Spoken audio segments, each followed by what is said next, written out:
We've got mics. It sounds better. So we got a lot of feedback about that. And Fahad has been great with the tech stuff, with the digital kind of editing. But, you know, he may have the looks of Bollywood, but his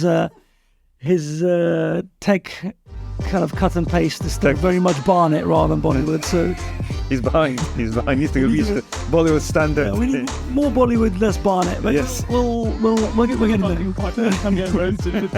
We're talking about bariatric emergencies today. We went through the upper GI theme of the FRCS. That was even before uncoupled from HPB and OG. So we drag through, not so much. Here, drag through the. It was also the biggest theme to revise. Colorectal did colorectal, breast did breast. We did two specialties, and now they've been uncoupled, thankfully. But today's bariatric emergencies. Whether you are a upper GI surgeon or not, even as a general surgeon who is doing an on-call acute take, you will almost certainly be seeing either patients with obesity or patients who've had a procedure or surgery for obesity, irrespective of whether you're a colorectal surgeon, breast surgeon, or upper GI surgeon. For the exam, you can't remember every single guideline word for word, nor should you try to do that. However, having a rough idea of what the position statements are is not a bad thing. Let's talk about some of the more common, more generalizable problems that you can get after bariatric surgery. Okay, Mr. Ali, this is your general surgical station. There's a patient who's come in on your acute take. You're a day one consultant. You always seem to be on call on day one. I don't know why. It's really bad luck. But it's a day one consultant. You're on call. And a 36-year-old female patient has had a gastric band procedure. She has a BMI of 37. She had a gastric band procedure 2 months ago and now has come in with vomiting and abdominal pain. Talk me through your approach. Obviously, this is concern. The patient might be dehydrated, requires immediate resuscitation of fluids. But in the way over, in my mind, I'm worried about a few complications, mainly slip band or band erosion. So we need to clarify exactly what's going on. Need to go take a history. Where did she have the procedure here in my local hospital where I can access the notes, or did she have more commonly the procedure elsewhere, whether she had documentation that needs to be reviewed? Other history, has she been keeping fluids down? Is she feeling dehydrated? Is she passing urine? Other risks or complications, other comorbidities that she may have, diabetes, is she anticoagulated, other things that we need to clarify because we might be taking this patient's theatre imminently. Focused examination, I want to check if there's any guarding, I want to check if there's any tachycardia, any evidence of perforation on a clinical examination. Obviously, if this raises the level of concern that I might have and might accelerate my decision to take a theatre. Excellent. I'm just going to quickly recap what you've essentially said.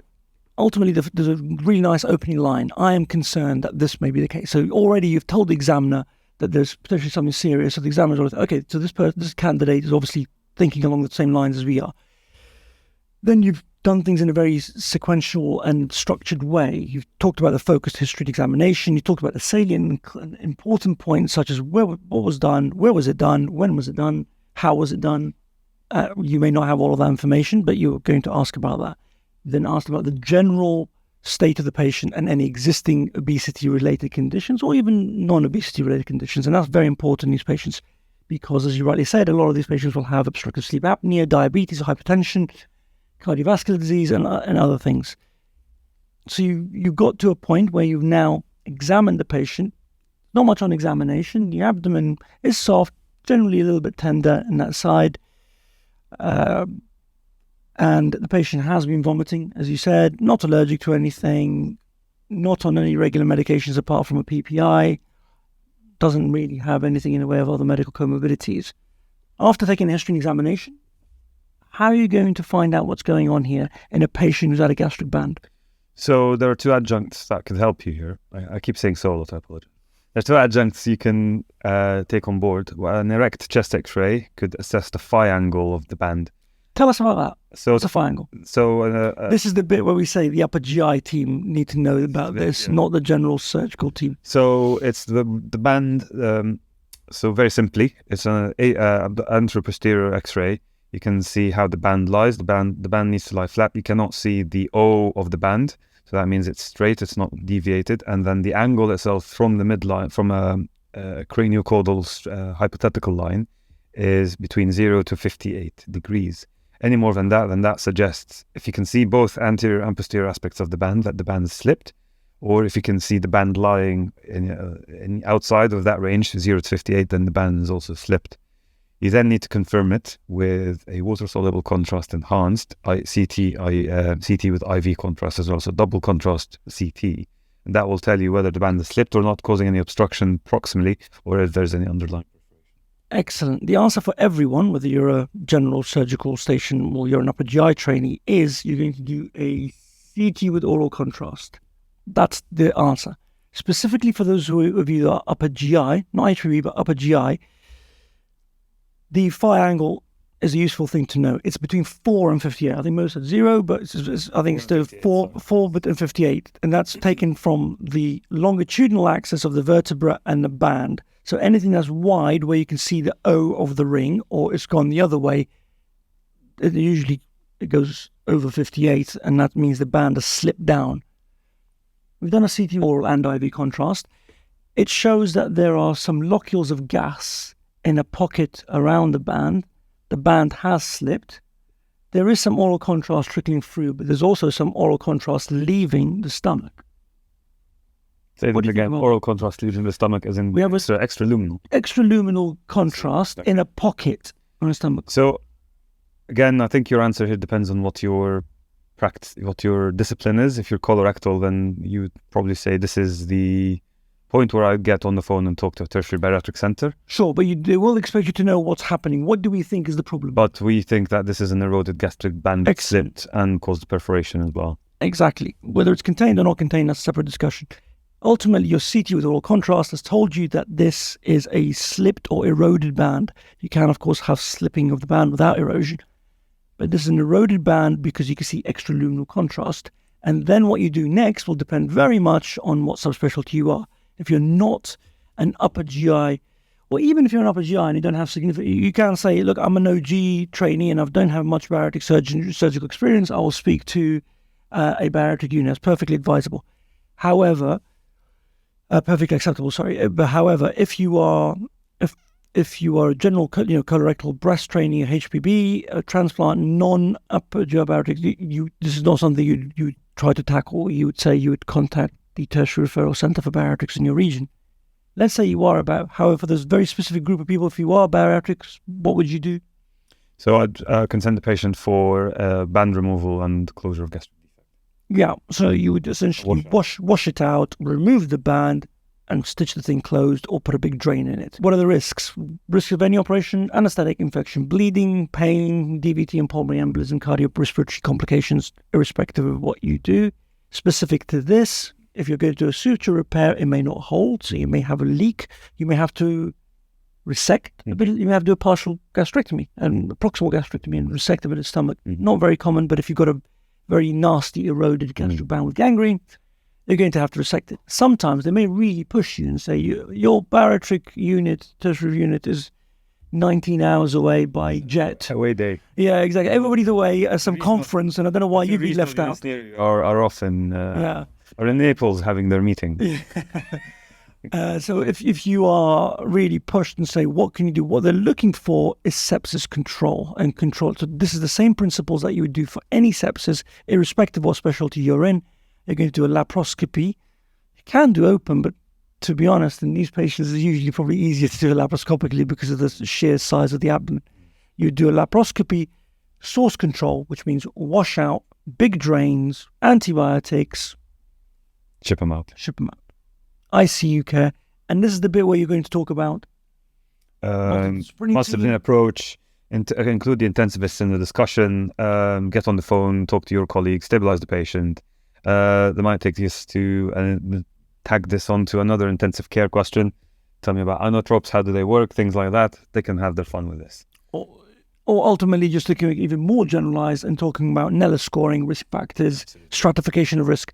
And that's why you, in all of these emergency stations, what you need to have is a mention of the Nellis score of risk stratification, frailty, WHO frailty scores, MDT, that's with your nurse specialists, with your anesthetic staff, with the intensivists, care of the elderly physicians in some places if you're lucky enough to have them, and nutritionists, dietitians, pharmacists, etc. They're really extra marks that a lot of people miss because they think they focus too much on just the clinical aspect and they forget to think more like a consultant, i.e. the wider logistical and admin side. Treat this as a gastric perf if you're going to wash out. So Hong Kong protocol, PPLs, 80 milligrams, infusions, TPN if you have to, NG drainage, all that. Antibiotics. Excellent. So that's usually the scenario you'll get in a gastric band. Now, if it's not eroded, if it's not perforated, and it is causing discomfort and it's too tight, what can you do without sharpening your knives? So you can try a Huber needle and deflate the band. What's a Huber needle? Huber needle is a special needle that doesn't damage the port, and it can deflate the band for you. Yeah. Again, if you're a tertiary bariatric center, you can have it. The patient might have it by themselves, but they're too scared, understandably, to try and do it themselves.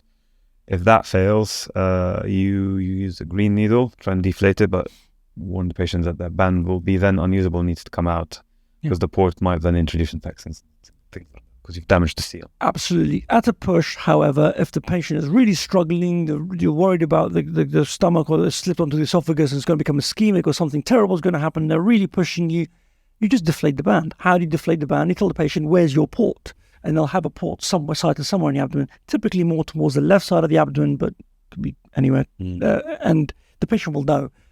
Ultimately, the port has got a silicon front and a metal back, usually, or a hard back. And you have a Huber needle. A Huber needle is a beveled needle where it's the tip is a little bit kind of almost like a pot scissors, where it's a little bit bent, and the lumen is pointing towards the ceiling.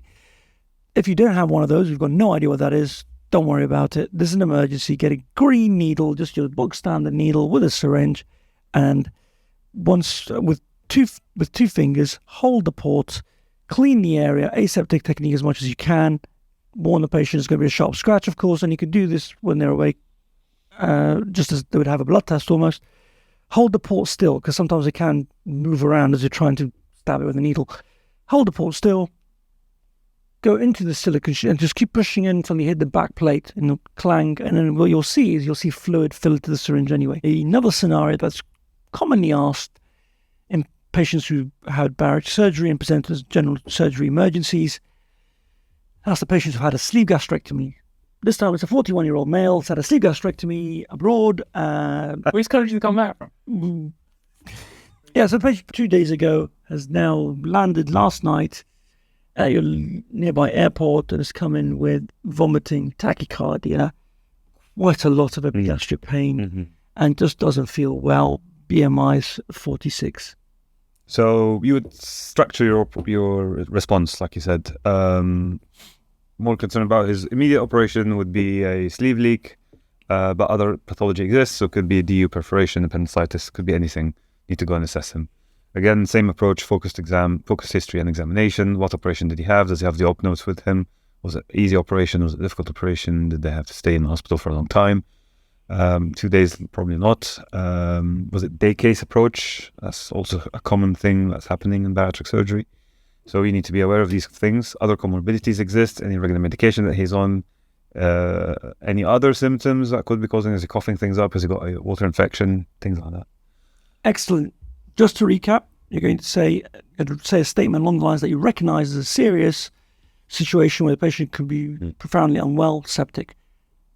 In the context, and you can say things like this, in the context of recent upper GI or bariatric surgery, my concern is there's something wrong with that.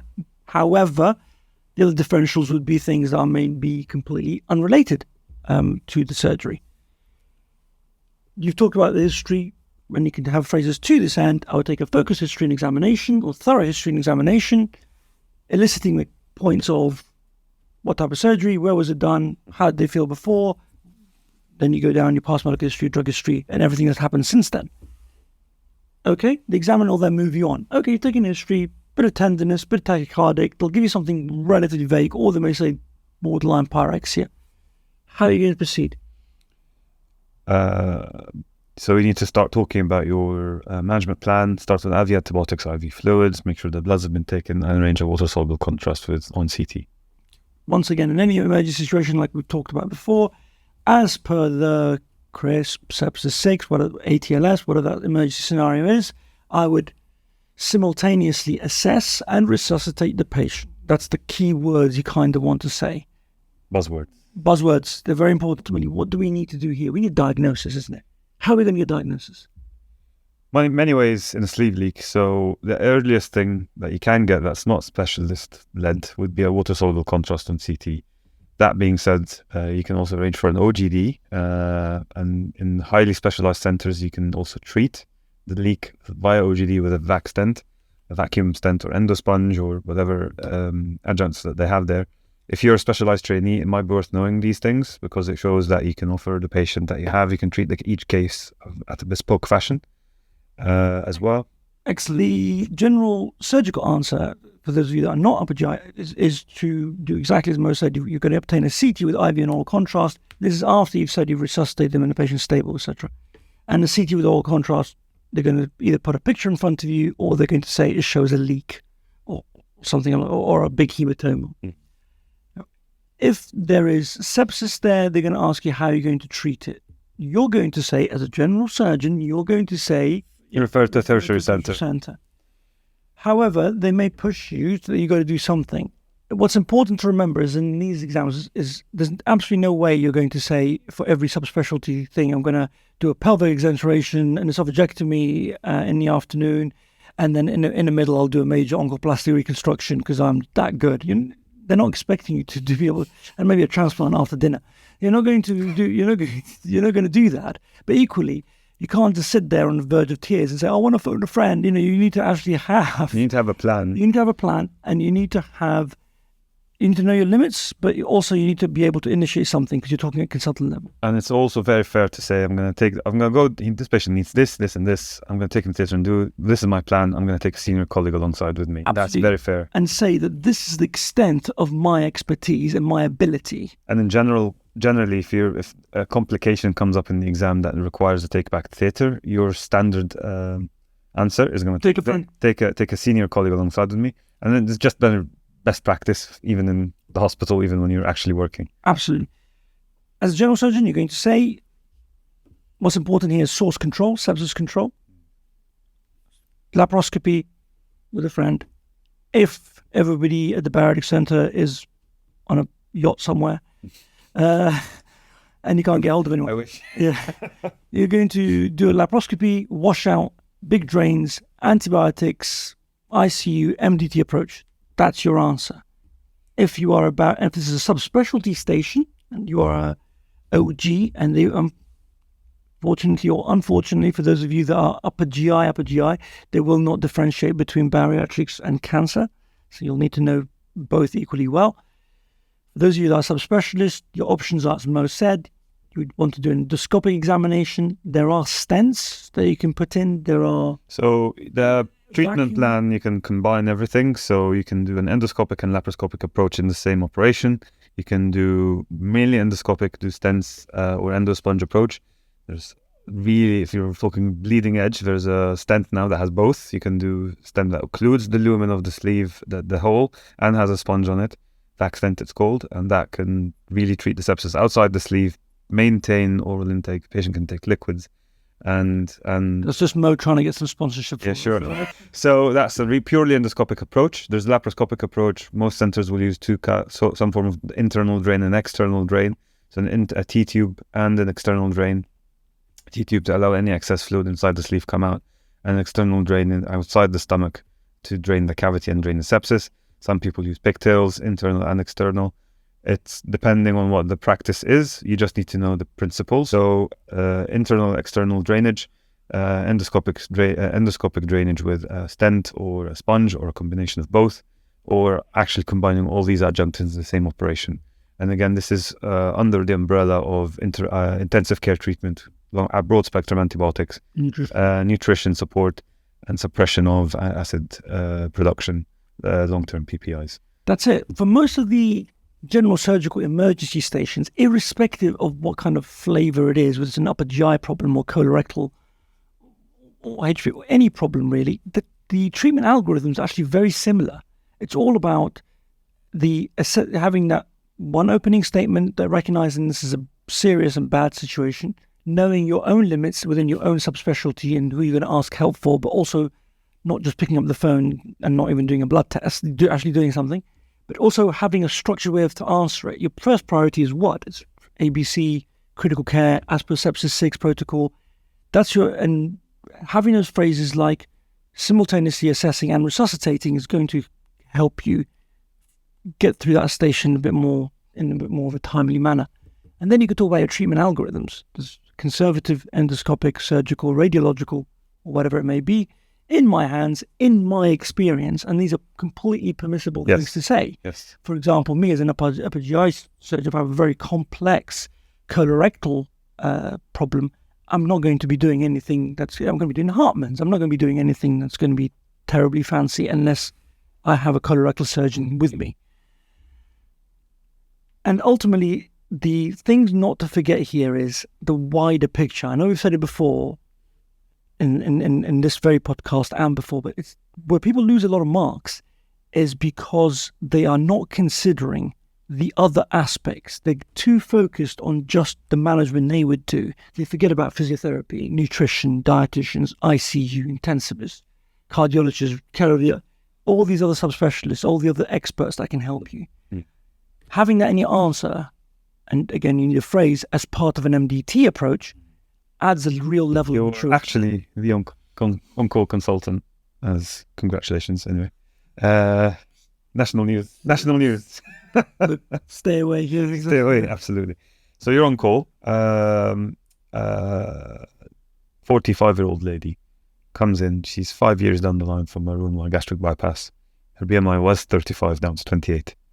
And she's come in with 2 days history of vomiting, abdominal pain, and constipation. She's tachycardic, heart rate of 130. She's not on any regular medication. Her diabetes has gone into remission, and she's very active, doing very well. She's lost a lot of weight, but she's been vomiting. She's unwell. What are you thinking? What are you measuring? Okay, opening statement. This is a common, or this is something I've come across in my practice, or this is a potentially very serious situation whereby a patient could be in physiological extremis, or words to that effect.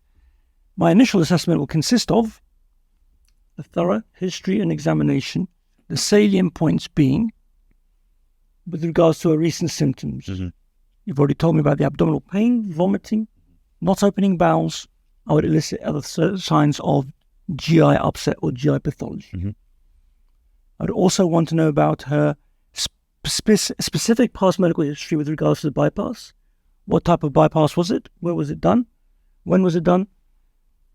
And any problems he or she may have had since then. So it was a Roux-en-Y gastric bypass. It happened 5 years ago, before your recent appointment. So she had a Roux-en-Y gastric bypass, diabetes in remission, and that's it.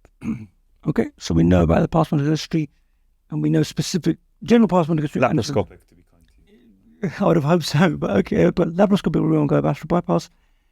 There's various things I'm worried about. One, I'm worried about that she may have a late complication following on from the bypass, or this could be a completely separate entity, completely separate pathology, just like any other patient. Bariatric patients who've had bariatric surgery, post-bariatric surgery can also get diverticulitis. They can get perforated DUs. They can get appendicitis. They can get UTIs. They can get anything.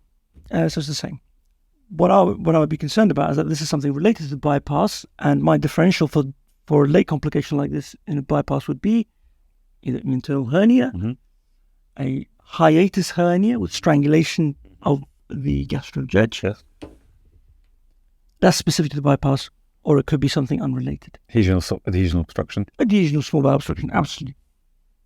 To this end, I would simultaneously resuscitate the patient as per the CRISP protocol, giving her, and this is where you can read it off, but it needs to be quite slick. It needs to be, or sepsis 6, so you're going to say, as per the sepsis 6 protocol, I would give oxygen, IV fluids, antibiotics, lactate, measure urine output, blood tests, ECG, bang, bang, bang. Would you do any investigations?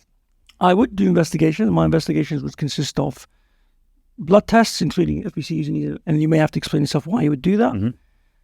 However, the definitive investigation in this patient, I feel, is a CT scan of abdomen and pelvis with IV contrast. Why would I not give oral? Would you give? I would give. You can do. In this scenario, though, if you're saying that a bowel's not open for 5 days and they're vomiting, I don't know. I don't think it's going to make a big difference. But ultimately, you certainly IV contrast is going to be. In bariatric surgery, we do like people having oral contrast. But I don't think that's going to be a point that you're going to have to worry too much about. So CT scan with contrast, and then the examiner, he or she, will tell you what you find. She's had her scan promptly. There's a dilated gastric remnant, and there's also dilated proximal small bowel and a collapsed colon and collapsed ileum. Okay, so what we mean by dilated gastric remnant, for those of you that aren't upper GI, is that's the portion of the stomach that's been bypassed. So food no longer goes through that bit. It's just transporting gastric juices and biliary and bile and biliary pancreatic juices. But this is a very serious situation where you have got the join, i.e. the jedge, is essentially occluded or blocked. There's many reasons why that could happen. This late on is usually due to something called an internal hernia. What's your operative approach? You have a CT scan that suggests there's a herniation of the small bowel into one of the defects. Talk to me about what the defects that you're expecting and what is your operative approach. So just to step back from that, the CT scan thing they usually show you, the sign is a swirl sign. So that's the mesenteric vessels kind of swirl around like a hurricane that you see on the CT scan. They'll usually give you something like that, or very obviously tell you that this patient has an internal hernia. Internal hernias, of course, is not just in bariatric surgery. It can happen after many other types of surgery as well. However, bariatric, just because of the way we arrange the bowels, is more likely to occur. The operative approach is exactly the same, and you're going to say the same things in an emergency surgery. The first thing is you've resuscitated the patient, having successfully resuscitated and stabilized the patient, and assess their risk. So you want a NELA score. That's the key thing you want to do. So now you're going to do your NELA score. You're going to speak to your anaesthetist and intensive care team, your scrub team, and any plan post-operatively. This is what I mean. This is what we mean, rather, about having that kind of overall plan. Not just saying, I'm going to take him to theatre, put some ports in, and just untwist everything. It needs to be more higher level than that. You need to come across as this is something that you do every day, and that part of your everyday practice is that you take a step back, take a breath, consider what your steps are, who you'll need as part of the team, who you'll need in the pre-operative phase in terms of planning, intra-operative phase in terms of actually doing and looking after the patient while you're doing the operation, and post-op care. And not just cutting stuff. And not just cutting stuff. You need to show that you have this foresight in looking after every patient that comes under your care. Okay, having resuscitated the patient and liaised with my anaesthetic theatre team, carried out a NELA score and assessment, frailty one if it's relevant, and made a plan for the perioperative or post-operative period, I would take this patient to theatre in a bariatric position, head up, split legs. If you're a specialist. What's the operation you're consenting them for? Yes, before that, they do need to consent. You erect them. Yeah. Yeah, KY left finger. KY left finger, yeah, absolutely. But not even specify which one. Which? And the operation you're going to consent from is a diagnostic laparoscopy. If you're comfortable in exploring the abdomen with laparoscopy, if you're not, you can say laparotomy. Yes. Diagnostic laparoscopy, plus or minus bowel resection, plus proceed. And you're going to consent them for just about everything. And we're not going to go through all the consent form things again, but the big 5 or 6, that's common to all of them. And then specifically to this one, they go to consent them for a bowel resection, possibility of a stoma, possibility of even an open abdomen. They're going to also consent them for, what else? DVTs, PEs, and then also there's risks of malnutrition, short bowel syndrome. Death. The same thing. It's a good practice to say in all of these emergency situations, the NELA mortality, whatever it is, you would write that on the consent form and discuss it with the patient. Yes. It's important. Yes. We've taken the patient to theatre who has had consent. Yes. Propped and draped. Patient is asleep. This is the kind of scenario they'll move on to in the interest of time usually. And if you're a specialist, we usually like the patient slightly head up, and sometimes not so slightly, and with the legs split apart, and we stand in the middle between the legs. However, if that's not your practice, you do standard laparoscopy from a different angle if you're a colorectal, that's absolutely fine. Some bariatric centers don't do the bariatric position. That's Put the fine. patient supine and operate. Just do what you would do. And again, do not say, we could do this, we could do that. Yeah, fine. They know what could be done. What would you do? What are you comfortable with? Yeah. Just say that. It's not wrong. So Ports are in. ports are in. You go inside. There's a loop of small bowel going into the loop of small bowel going into the Petersons. And on the other side, when you flick the block of the small bowel, you can see it's purple. Okay. What would you do? Peterson's, Mo just mentioned one of the two defects that you usually get in a certain approach to Roux-en-Y gastric bypass. In a Roux-en-Y, there's going to be two. There's going to be a small bowel to small bowel called a Jedge defect, and there's one called a Peterson defect, which is between small bowel mesentery. An anticolic Roux-en-Y gastric bypass. Yeah, and the Yes. colonic mesentery. Yes. That's your Peterson's defect. Don't get too bogged down in that, especially if you're not. If It's a hole. There's a small bowel. It's purple. What are you gonna do? Exactly. There's an internal hernia, the strangulated bowel. After having completed a diagnostic laparoscopy, identified the area of concern or the problem of concern, I would reduce the hernia. That's what we're going to do. Mm-hmm. Assess the small bowel. Don't just go into start resecting stuff because that looks purple. But as we all know, I think most of us have done either open or laparoscopic surgery and you found a strangulated bit of bowel. Sometimes it comes alive and perks up. Mm-hmm. You're going to reduce the hernia and you're going to wash. We're going to wash out the abdomen and you're going to watch it. Don't lose that loop of bowel. You don't want a dead bit of bowel just being lost somewhere they can't find again. That's a disaster. Mm-hmm. You're going to have that in a visual field and visualize it. And then the examiner will either tell you, oh, we've got a lot better. And you're like, oh, great. So wash out, drain, and that's it. Or it's going to say, oh, no, it's dead, black. Yeah, I'm going to be kind to you. It got a lot better, but My birthday. we need to. I want you to talk me through, and this is a little bit operative bit, and then we're not going to go into huge detail. But talk me through how you inspect the peritoneal cavity in a bypass patient, In any patient, or in any patient. specifically in a bypass, but any patient, you're going to do a diagnostic laparoscopy, and you could divide it up into quadrants, into regions, however way you like, but it's going to be the same as when you do a laparotomy, diagnostic laparotomy or an exploratory laparotomy. That's every single quadrant. I usually start off if I think the problem is an upper GI problem is here, I try and start off from an area that is going to be naturally more likely to be problematic, which is near the hiatus where the gastric judges in the stomach and the small bowel. And then you can go towards liver, towards the right upper quadrant, right iliac fossa and left iliac fossa, pelvis, of course, don't forget. Sometimes you may need to manipulate mesentery or other organs out the way. Having completed diagnostic laparoscopy, it's probably good practice to take pictures. Yes. Record it if you Record can. the actual procedure. Record the actual procedure.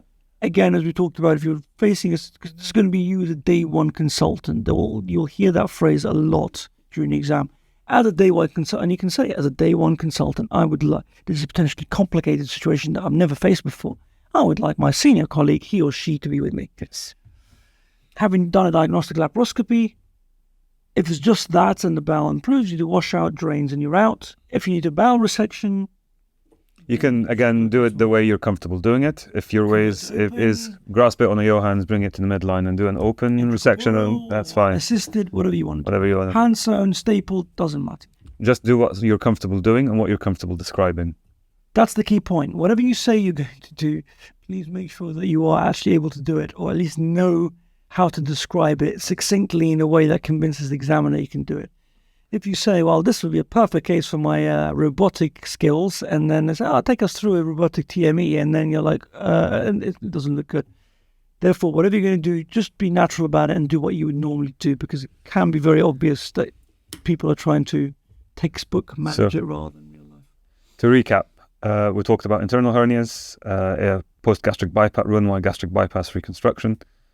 These are important. These are for the general non-bariatric surgeon who's on call for emergency surgery. So you need to know this. You need to have the main approaches, main scans that you need to get. That's CT, enhanced with IV mainly, but with or without water soluble contrast, depending on how comfortable you are. You need to know what your resuscitation is. You need to know other team members or other departments that you need to get involved. Endoscopy, intensive care, microbiologists, frailty medicine, all that stuff. You also need to know what your operative approaches are, how you set up the case. Again, talk about something that you're comfortable doing, talk about something that you do in your day-to-day practice. And also know that if you're, mention if you're a non-bariatric surgeon, I'm non-bariatric, but it's my first day, I'll get a senior colleague. I'll see if any of my bariatric colleagues from the regional center would be interested to come and assist us in this operation. And then talk about what you would do in a diagnostic laparoscopy, the way you do it. Anne's approach is mentioned. You can also start from the right iliac fossa, track all the small bowel up and find where the hole is. Yeah. It doesn't matter. Talk about what you would do, be thorough and be safe. And they will move you along if they think that you are satisfied. If you've satisfied that part of the question, you will get moved along. And any closing thoughts? No, I think that summarised it very nicely. Lovely.